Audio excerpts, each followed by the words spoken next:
संविधान के किस आर्टिकल में किस पन्ने पे वक्फ लिखा हुआ है? ओवैसी बताएं, अखिलेश बताएं, राहुल गांधी बताएं, जिनको बताने के बाद दिखाएं तो किस पन्ने पे लिखा हुआ है। सब तरफ सच्चर कमेटी कहते हैं मुसलमान बहुत गरीब है, ओवैसी कहते हैं मुसलमानों की हालत दलितों से भी बुरी है।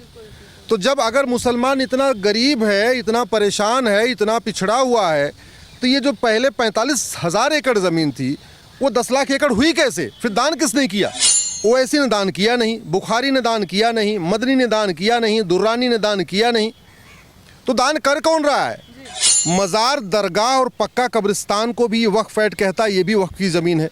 जबकि मज़ार बनाना मज़ार पे जाना, दरगाह बनाना दरगाह पे जाना और पक्का कब्रिस्तान बनाना हराम है। मुस्लिम पक्ष है लगातार इस फैसले के खिलाफ हो गया जब से बीजेपी ने बदलाव की मांग उठाई है। तो कहीं ना कहीं मुस्लिम पक्ष जो है वो पहले घबरा गया है कि जो भी उनकी अवैध ज़मीनें जो अब तक उन्होंने वक्फ बोर्ड को दान की है वो खुलकर सामने आ जाएंगी, क्योंकि वेरिफिकेशन सबसे पहला मुद्दा इसमें उठाया गया है। जहाँ से इस्लाम शुरू हुआ वहाँ एक भी मज़ार नहीं है। आप देख लीजिए कुवैत में, अबू धाबी में, बहरीन में, अरब में एक भी मज़ार नहीं, एक भी दरगाह नहीं, एक भी पक्का कब्रिस्तान नहीं। चाहे वो बाबर के समय हो, चाहे औरंगज़ेब के समय हो, चाहे तुगलक गजनी गोरी के समय हो, जितनी प्रॉपर्टी उन्होंने उनके कब्जा कर रखा था, इकट्ठा कर रखा था, उसको भी ये वक्फ बोर्ड कह रहा है कि ये तो ज़मीन वक्फ की है। तो कई हिंदू पक्ष के लोग भी हैं जो कि कह रहे हैं कि एक ही तो उनका हक था, वो भी अब आप छीन लो। नहीं, मैंने कहा ना, देखिए ओट जीवी नोट जीवी क्या बोलते मुझे नहीं पता। मैं तो वो बात कर रहा हूँ जो भारत के संविधान में लिखा है। संविधान के किस पन्ने पे WAQF वक्फ लिखा हुआ है कोई एक बार दिखा दे तो मैं इस पे बोलना बंद कर दूंगा। ना पक्ष ना विपक्ष, सिर्फ सच।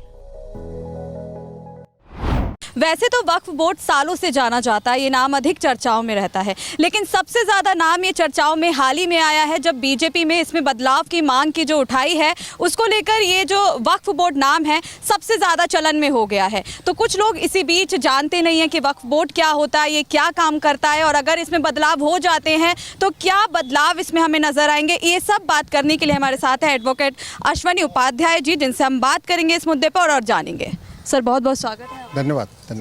सर सबसे पहला सवाल तो मेरा आपसे यही रहेगा कि आखिर वक्फ बोर्ड क्या है, क्योंकि बहुत से लोग जो है वो अभी भी नहीं समझ पा रहे हैं। देखिए वक्फ बोर्ड तो बात की बात है, समझिए वक्फ क्या है।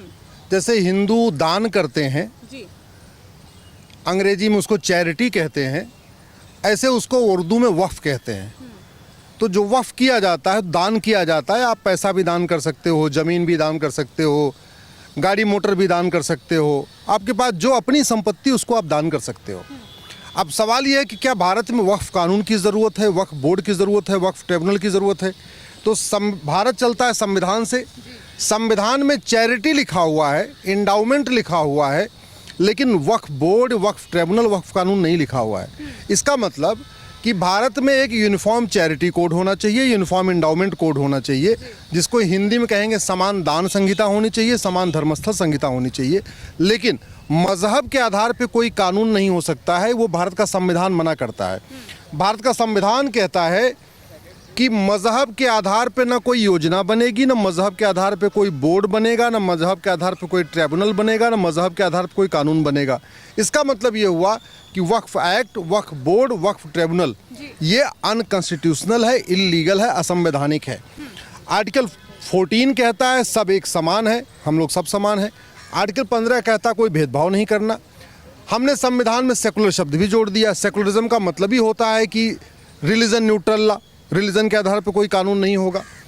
अब आर्टिकल 25, 26 में लोगों को अपनी अपनी धार्मिक मान्यताओं को प्रचार प्रसार करने का अधिकार है, लेकिन वो वक्फ बोर्ड बना के नहीं, वो जो कानून होगा वन नेशन वन लॉ होगा। जैसे यूनिफॉर्म सिविल कोड होगा वैसे यूनिफॉर्म चैरिटी कोड होगा, यूनिफॉर्म इंडाउमेंट कोड होगा। इसलिए ये जो कानून है ये पूरी तरीके से वक्फ एक्ट पूरी तरीके से अनकॉन्स्टिट्यूशनल है। दूसरा ये अनकुरानिक है और अन इस्लामिक भी है। अनकुरानिक अन इस्लामिक किस लिए कह रहा हूँ? जो दान की जाती है ना वो अपनी संपत्ति की जाती है, दूसरों की नहीं। अगर मुझे ज़मीन दान करना है तो जो हमारी या तो पुश्तैनी ज़मीन हो या हमने किसी ज़मीन को ख़रीदा हो उसको हम दान कर सकते हैं। किसी के घर पे कब्ज़ा करके उसको दान नहीं कर सकते, किसी के घर पे किसी के यहाँ लूट करके उसका पैसा छीन के हम दान नहीं कर सकते। ऐसे ही वक्फ भी अपना ही किया जा सकता है, जो अपने पुरखों का हो या अपनी खुद की खरीदी हुई हो। अब हुआ क्या है कि ये बाबर, हुमायूं, तुगलक, गजनी, गोरी, उनके नाम की कोई ज़मीन तो थी नहीं, उनके पुरखों की कोई ज़मीन थी नहीं, कोई ज़मीन उन्होंने यहाँ मेहनत से कमाया नहीं, उन्होंने तो बस लूट मार किया, हत्या किया, बलात्कार किया और जगह कब्जा कर लिया। अब ये वक्फ एक्ट कहता है कि जो बाबर, हुमायूं, तुगलक, गजनी, गोरी के द्वारा जो ज़मीनें थीं वो भी वक्फ कहलाएगी। तो इसलिए कहता हूँ ये अन इस्लामिक है, अन कुरानिक है। दूसरा, मज़ार, दरगाह और पक्का कब्रिस्तान को भी ये वक्फ एक्ट कहता है ये भी वक्फ की ज़मीन है। जबकि मज़ार बनाना, मज़ार पे जाना, दरगाह बनाना, दरगाह पे जाना और पक्का कब्रिस्तान बनाना हराम है। जहाँ से इस्लाम शुरू हुआ वहाँ एक भी मज़ार नहीं है। आप देख लीजिए कुवैत में, अबू धाबी में, बहरीन में, अरब में एक भी मज़ार नहीं, एक भी दरगाह नहीं, एक भी पक्का कब्रिस्तान नहीं, क्योंकि उसको बनाना और वहाँ जाना हराम है। ऐसे में ये वक्फ एक्ट कहता है कि नहीं, जो मज़ारें हैं वो भी वक्फ प्रॉपर्टी है, जो दरगाहें हैं वो भी वक्फ प्रॉपर्टी है। तो जो स्ट्रक्चर, जो ढांचे या जो स्थान इल्लीगल है, अनकुरानिक है, अन इस्लामिक है, उसको भी ये लीगलाइज करता है। इसलिए ये कानून पूरी तरीके से अन इस्लामिक भी है, अनकुरानिक भी है। और सबसे बड़ी बात ये, हराम का पैसा कभी दान नहीं किया जा सकता। मतलब कोई जेब कतरा किसी के जेब काटे और जेब काट के बोले जी हम तो इससे दान कर रहे हैं, उसका फल नहीं मिलता। हिंदू धर्म में नहीं कहते भैया किसी को हत्या करके, किसी को मार के या किसी का छीन के आप दान नहीं कर सकते। दान वो होता है जो अपना हो। तो इस तरीके से चाहे वो बाबर के समय हो, चाहे औरंगज़ेब के समय हो, चाहे तुगलक, गजनी, गोरी के समय हो, जितनी प्रॉपर्टी उन्होंने उनके कब्जा कर रखा था, इकट्ठा कर रखा था, उसको भी ये वक्फ बोर्ड कह रहा है कि ये तो ज़मीन वक्फ की है। तो इसलिए ये अन कुरानिक भी है, अन इस्लामिक भी है और अनकॉन्स्टिट्यूशनल भी है। देखिए, जैसे देखा जा रहा है कि जो मुस्लिम पक्ष है लगातार इस फैसले के खिलाफ हो गया जब से बीजेपी ने बदलाव की मांग उठाई है। तो कहीं ना कहीं मुस्लिम पक्ष जो है वो पहले घबरा गया है कि जो भी उनकी अवैध ज़मीनें जो अब तक उन्होंने वक्फ बोर्ड को दान की है वो खुलकर सामने आ जाएंगी, क्योंकि वेरिफिकेशन सबसे पहला मुद्दा इसमें उठाया गया है कि अगर बदलाव होते हैं तो अगर आप कोई भी ज़मीन जो है वक्फ बोर्ड में डालते हैं तो वेरिफिकेशन सबसे पहला पॉइंट होगा। तो कहीं ना कहीं मुस्लिम इससे घबरा गए हैं। देखिए, मेरा ये मानना है कि आज़ादी के समय 45,000 एकड़ ज़मीन थी वक्फ बोर्ड के पास। आज के समय में 10 लाख एकड़ हो चुकी है। आज़ादी के समय 45,000 एकड़ ज़मीन थी वक्फ बोर्ड के पास। आज के समय में 10 लाख एकड़ हो चुकी है। ओवैसी कहते हैं मुसलमानों की हालत दलितों से भी बुरी है। तो जब अगर मुसलमान इतना गरीब है, इतना परेशान है, इतना पिछड़ा हुआ है, तो ये जो पहले 45,000 एकड़ ज़मीन थी वो 10 लाख एकड़ हुई कैसे? फिर दान किसने किया? ओवैसी ने दान किया नहीं, बुखारी ने दान किया नहीं, मदनी ने दान किया नहीं, दुर्रानी ने दान किया नहीं। तो दान कर कौन रहा है? ये तो जो अवैध जो ज़मीन है, जो सरकारी ज़मीन है, जो ऊसर ज़मीन है, जो बंजर ज़मीन है, जो खेल का मैदान है, शादी विवाह के लिए जो स्थान छोड़ा जाता है, जो गोचर ज़मीन है, जो पार्क है, जो पहाड़ हैं, जो नदियाँ हैं, उन ज़मीनों को वक्फ डिक्लेयर कर करके पूरा वक्फ अब 10 लाख एकड़ बना लिया। अदरवाइज किसी ने दान कहाँ किया है? और अगर वास्तव में किसी ने दान किया है, किसी ने भी दान किया, तो उसको दिखाने में क्या दिक्कत है कि भैया देखो ये ज़मीन हमारे पूर्वजों की थी और इस दिन तक हमारे पूर्वजों की नाम पे थी, अब हमने दान कर दिया। या किसी ने खरीद के दान किया हो ज़मीन, तो उसको तो उसके लिए तो बहुत आसान है भैया दिखाना, देखो हमने ज़मीन खरीदी, 1 बीघे ज़मीन हमने खरीदा और हमने वक्फ दे दिया। अब वो कागज़ नहीं दिखाना चाहते, वो डेट नहीं बताना चाहते कि हमने कब इसको वक्फ को दिया। न वो कागज़ दिखाना चाहते हैं, न डेट बताना चाहते हैं, न सबूत दिखाना चाहते हैं। बस मनमानी करना चाहते हैं कि हम कह रहे हैं ये है तो है। अब वो कह रहे हैं कि यहाँ पे बाबर की बकरी घास खाती थी तो ये ज़मीन वक्फ की हो गई, यहाँ पे हुमायूं का घोड़ा आके घास खाता था तो ये ज़मीन वक्फ की हो गई। अब ये नहीं चलेगा। भारत संविधान से चलता है और हम भी ये बदलाव के हम भी विरोधी हैं। हमारा कहना है ये वक्फ एक्ट बदलाव नहीं होना चाहिए, बल्कि वक्फ एक्ट ख़त्म होना चाहिए, वक्फ बोर्ड ख़त्म होना चाहिए, वक्फ ट्रिब्यूनल ख़त्म होना चाहिए और सबके लिए एक कानून होना चाहिए, समान दान संहिता, समान धर्मस्थल संहिता। देखिए, जैसे आपने अभी असदुद्दीन ओवैसी की बात की तो उन्होंने तो सीधा सीधा ये बोल दिया कि बीजेपी जो है एकमात्र जो इनके पास मुसलमानों का जो हक था वो भी अब छीनने की कोशिश करती है। हमको देश से बाहर ही जो निकाल दो, कहाँ जाएंगे मुस्लिम? जो एक हक था वो भी अब ये छीनने वाले हैं। तो ऐसा तो जानबूझ के साथ जो है अत्याचार कर रहे हैं ये मुस्लिमों के साथ। और अखिलेश यादव का भी ये बयान सामने आया था कि बीजेपी के राज में जो है अत्याचार हो रहा है मुसलमानों के साथ और वक्फ बोर्ड भी जानबूझकर एक मुसलमानों को परेशान करने की प्रक्रिया है। देखिए, ओवैसी सबसे बड़े मुस्लिम विरोधी हैं। ओवैसी 3 तलाक का समर्थन करते हैं, बहुविवाह का समर्थन करते हैं, हलाला का समर्थन करते हैं, मुताह का समर्थन करते हैं, मिस्यार का समर्थन करते हैं, तहर्रुस का समर्थन करते हैं। जितनी कुरीतियां हैं सबका ओवैसी समर्थन करते हैं।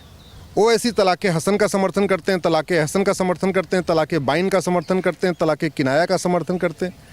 ओवैसी कभी नहीं चाहते कि वास्तव में जो भारत का मुसलमान है वो भारतीय बन के रहे। वो चाहते हैं वो एकदम पिछड़ा रहे। ओवैसी जनसंख्या विस्फोट का समर्थन करते हैं। वो नहीं चाहते हम दो हमारे दो लागू हो। वो ऐसे नहीं चाहते कि यूनिफॉर्म सिविल कोड लागू हो जिससे सबको, सभी बहन बेटियों को, मुस्लिम बहन बेटियों को वो सारे अधिकार मिल जाए जो हिंदू बहन बेटियों को मिला है। तो ओवैसी तो चाहते हैं कि मुसलमान समाज पीछे रहे, और पीछे रखने का दो ही तरीका है। एक तो वो जनसंख्या विस्फोट करता रहे, ज़्यादा बच्चे रहेंगे तो ज़्यादा गरीब रहेगा, ज़्यादा पिछड़ा रहेगा, ज़्यादा कुपोषण रहेगा, ज़्यादा प्रदूषण रहेगा। और दूसरा वो सरिया से चले जिससे एडवांस ना हो पाए, उसकी बहन बेटियां बुरके में कैद रहें, उसकी बहन बेटियां पीछे रहें। ये अपना चाहते हैं। 100 परिवार जो हैं, ख़ासतौर पे जो इनफैक्ट मुस्लिम में 99% मुस्लिम भारत के हैं, कन्वर्टेड लोग हैं। बहुत चंद लोग हैं जो बाहर से आए, जैसे ओवैसी भारत के नहीं हैं, वो बाहर से आए हुए हैं। ऐसे दुरानी फैमिली बाहर की है, आपकी बुखारी फैमिली बुखारा से आई हुई है, मदनी फैमिली मदीना से आई हुई। ऐसे 100 परिवार हैं जो भारत के बाहर के हैं, लेकिन यहाँ पे 99% मुस्लिम एक्चुअली कन्वर्टेड हिंदू हैं। तो ये कन्वर्टेड जो हिंदुओं से नफरत करते हैं, उनको चाहते हैं ये पीछे रहे, ये आगे ना आ पाए, ये मेन स्ट्रीम में ना आ पाए, ये भारत माता की जय ना बोले, ये वंदे मातरम ना बोले। ये जो भारत के मुसलमान जो हिंदू कन्वर्ट हो चुके हैं, कि जो कन्वर्टेड हिंदू हैं, वो डॉक्टर न बन पाएँ, इंजीनियर न बन पाएँ, वो पिछड़े रहें। ये पूरी साजिश है ये जो बाहर के आए हुए हैं 100 परिवार। तो आपके हिसाब से वक्फ बोर्ड बंद कर देना चाहिए, एकदम खत्म कर देना चाहिए, ना कि बदलाव उसमें किए जाए? मेरे हिसाब से मजहब के आधार पे कोई भी कानून नहीं होना चाहिए, मजहब के आधार पे कोई बोर्ड नहीं होना चाहिए, मजहब के आधार पे कोई ट्रिब्यूनल नहीं होना चाहिए, मजहब के आधार पे कोई मंत्रालय नहीं होना चाहिए, मजहब के आधार पे कोई योजना नहीं होनी चाहिए, मजहब के आधार पे कोई कमीशन नहीं होना चाहिए। भारत का संविधान कहता है एक देश एक विधान, जो कानून होना चाहिए वो सबके लिए होना चाहिए, मजहब के आधार पे नहीं। और अगर मजहब के आधार पे वक्फ बोर्ड चलेगा और वक्फ ट्रिब्यूनल चलेगा तो सबसे बड़ी समस्या ये होगी, आज की डेट में हिंदू कह रहे हैं हमारा हिंदू बोर्ड हिंदू ट्रिब्यूनल बनाओ, जैन कह रहे हैं हमारा जैन बोर्ड जैन ट्रिब्यूनल बनाओ, बौद्ध कह रहे हैं हमारा भी बोर्ड हमारा ट्रिब्यूनल बनाओ, यहूदी कह रहे हैं यहूदी बोर्ड यहूदी ट्रिब्यूनल बनाओ, बहाई कह रहे हैं बहाई बोर्ड बहाई ट्रिब्यूनल बनाओ, पारसी कह रहे हैं जी हमारा बोर्ड हमारा पारसी बोर्ड पारसी ट्रिब्यूनल बनाओ। तो जब इतने फिर तो ये होगा कि भारत के संविधान से आपको सेकुलर शब्द निकालना पड़ेगा, और फिर आपको भारत को हिंदू राष्ट्र घोषित करना पड़ेगा, और फिर सबके लिए अलग अलग बोर्ड बनाना पड़ेगा। कई हिंदू लोग भी हैं जो इस चीज़ के खिलाफ हैं, जैसे असदुद्दीन खिलाफ है, तो कई हिंदू पक्ष के लोग भी हैं जो कि कह रहे हैं कि एक ही तो उनका हक था, वो भी अब आप छीन लो। नहीं, मैंने कहा ना, देखिए ओट जीवी नोट जीवी क्या बोलते मुझे नहीं पता। मैं तो वो बात कर रहा हूँ जो भारत के संविधान में लिखा है। संविधान के किस पन्ने पे WAQF वक्फ लिखा हुआ है, कोई एक बार दिखा दे तो मैं इस पे बोलना बंद कर दूंगा। संविधान के किस आर्टिकल में किस पन्ने पे वक्फ लिखा हुआ है, ओवैसी बताएं, अखिलेश बताएं, राहुल गांधी बताएं, जिनको बताने एक बार दिखाएं तो किस पन्ने पे लिखा हुआ है। संविधान में चैरिटी लिखा हुआ है, एंडाउमेंट लिखा हुआ है, इसका मतलब यूनिफॉर्म चैरिटी कोड होना चाहिए, यूनिफॉर्म एंडाउमेंट कोड होना चाहिए। इसका मतलब हिंदी में समान दान संहिता होनी चाहिए, समान धर्मस्थल संहिता होनी चाहिए। ये वक्फ बोर्ड वक्फ ट्रिब्यूनल कुछ भी नहीं होना चाहिए। चलिए सर, बहुत बहुत शुक्रिया। तो देखिए, सर से हमने बात की और वक्फ बोर्ड के बारे में जाना, तो वो आप जान गए होंगे कि वक्फ बोर्ड क्या है। साथ ही उन्होंने अपना बयान जो है वो भी दे दिया है कि वक्फ बोर्ड खत्म कर देना चाहिए बदलाव छोड़कर। तो आप कितना सहमत है सर की बातों से, कमेंट बॉक्स में ज़रूर बताएं।